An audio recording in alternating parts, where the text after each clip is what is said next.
Abasomerako mu ssomero lya Kiwuli ESS abasomesa n'abalyagaliza ebirungi bakungaanidde ku hoteri ya Serena Kawungeezi Keggulo okulaba nga bakwataganya omulimu gw'okuzimba ekizimbe ky'abayizi abawala nga kino kyetaagisa obumbi busatu nga ku zino bakafunako obukadde 700. Bwe bati bategese ekijjulo okwetabiddwa abantu bangi ng'omugenyi omukulu yabadde Maama Nnaabagereka nga ne jjajja w'Obuyisiraamu Mulangira Munakibinge yagwetabyeko. Abeetabye ku mukolo guno kubaddeko ebikonge bingi okuva mu gavumenti ya wakati n'Emmengo n'abakulu b'essomero abasomera ku ssomero lino aboogezi babadde bangi era nga bakira bejjukiza ebiseera eby'essomero lyabwe.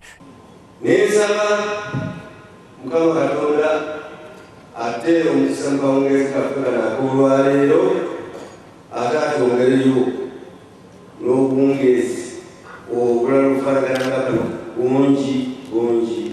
Naye nga kyetaaga ssente nnyingi, kyetaaga biliyoni 3 naye nga twakakozesaako era ze twakafuna miliyoni 700. Y'Omulangira Nakibinge yavumiridde abantu bonna abatali beesimbo abakyusakyusa ebigambo byabwe n'abakubiriza abantu okubanga n'empisa basobole okukulaakulanya eggwanga.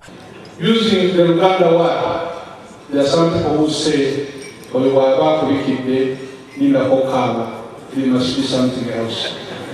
It is very unfortunate that we can have people in this country of that caliber, but we should inculcate values of honesty, discipline, and that's why we are here as to celebrate. Nnaabagereka yeebazizza Omulangira Kakungulo olw'okuwa ettaka okwazimibwa essomero eryo n'agamba nti wakunyweza enkolagana ennungi n'essomero eryo. I thank Prince Kasim for having been inspired by his father and continues to support what he started. Yeebazizaawo bonna abatwala abaana baabwe mu kisaakaate n'agamba nti kino kyakuyambako nnyo okulongoosa n'okuzimba empisa z'abaana n'okukula obulungi. We started in 2007 and the purpose of this program is to instill and promote in our children a strong and solid foundation that would enable them to better deal with the challenges of the future. Oluvannyuma baagabuddwa ekijjulo.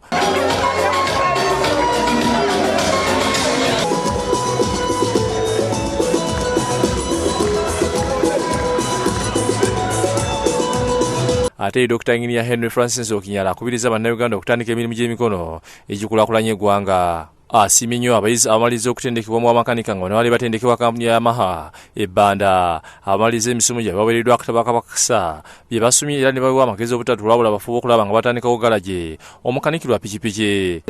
Kati bano abantu abafulumye leero nawakazipaasi bantu bakikulu bajja kutuyamba nnyo okolaki maintenance pikipiki eza Yamaha. Ye nannyini kampuni eno Christopher Sazi annyonnyodde ensonga lwaki baasalawo okuyigiriza abantu bano mulimu gw'obwamakanika. Ate abalala abatwala Japan ne babatweninga naye ng'era tebamala. Ate ng'okutweninga omuntu kyetaagisa ssente nnyingi, tuluzi tuzibawa, buli kimu kyetaaga ssente nnyingi naye nga tetukisobola ffekka. Ssenfuma Joseph Innocent ne Shamimu Nanyonyi bakusakidde eggulu eno ku Lwabukedde TV.